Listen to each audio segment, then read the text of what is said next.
দরুদ পাঠ করে না, যে মানুষ আমার উপরে দরুদ পাঠ করে না সে মানুষ জান্নাতের রাস্তা ভুলে গেছে, সে মানুষ বেহেশতের রাস্তা ভুলে গেছে। কত সাংঘাতিক ব্যাপার ভাই। বেহেশতের রাস্তা যদি ভুলে যায়, বেহেশতে আর দোজখ, জান্নাত এবং জাহান্নাম দুটোই রাস্তা আছে।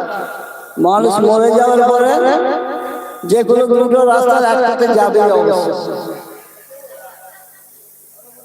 যে জান্নাতের রাস্তা ভুলে গেল, জাহান্নামের রাস্তাতে চলে গেল, জাহান্নামবাসী হয়ে গেল। ওই জন্য দরুদ ইচ্ছা করে পড়তে হবে। ও মৌলভী সাহেবরা পড়ালে যে পড়বো তা না। এমনকি বলা হয়েছে সকালবেলা 100 বার দরুদ পড়ো আর সন্ধ্যাবেলা 100 বার দরুদ পড়ো। সকালবেলা 100 বার দরুদ পড়ো আর সন্ধ্যাবেলা 100 বার দরুদ পড়ো। এই আমলগুলো কে করবে? এই কাজগুলো কে করবে? যাদের সঙ্গে আল্লাহর কোনো নিসবত নেই, যাদের সঙ্গে আল্লাহর কোনো সম্বন্ধই নেই, তারা এইসব শেষ পড়বে, তার দ্বারা তো হবে। আর আল্লাহর সাথে নিসবত পয়দা করো, যে তোমাকে আল্লাহর কাছে ফিরে যেতে হবে। আল্লাহর সাথে সম্বন্ধ যদি না করো, তোমাকে তো আজ না হয় কাল আল্লাহর কাছে ফিরে যেতে হবে। তখন কি অবস্থা হবে চিন্তা করে দেখ।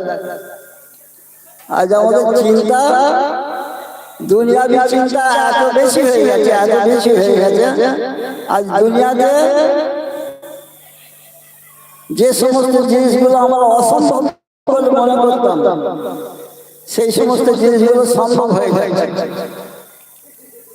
এত বেশি দুনিয়াতে মানুষ মগ্ন হয়ে, কিন্তু এই দুনিয়াতে চিরকাল আমরা থাকবো না।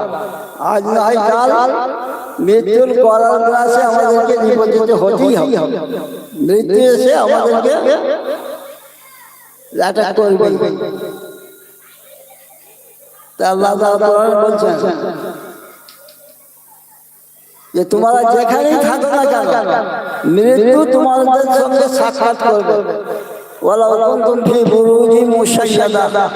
যদি মজবুত দুর্গের ভিতরে থাকো, সেখানে মৃত্যু তোমার সঙ্গে আসবে।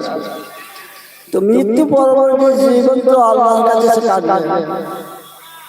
আল্লাহর সঙ্গে যদি আমরা সম্বন্ধ না পাতাই, আল্লাহর সঙ্গে যদি সম্পূর্ণ না রাখি, আল্লাহর সঙ্গে যদি লিঙ্ক না করি, তাহলে মরণ পরবর্তী যে জীবন হবে, সে জীবনটা তো শুরু হবে, শেষ হবে, যেটাকে জিন্দগি বলা হয়। বাংলাতে বলা হয় অনন্তকালের জীবন, অনন্তকালের জীবন, যার কোনো শেষ সীমা নেই। তো সেই জীবনে তো আল্লাহর সঙ্গে সম্বন্ধ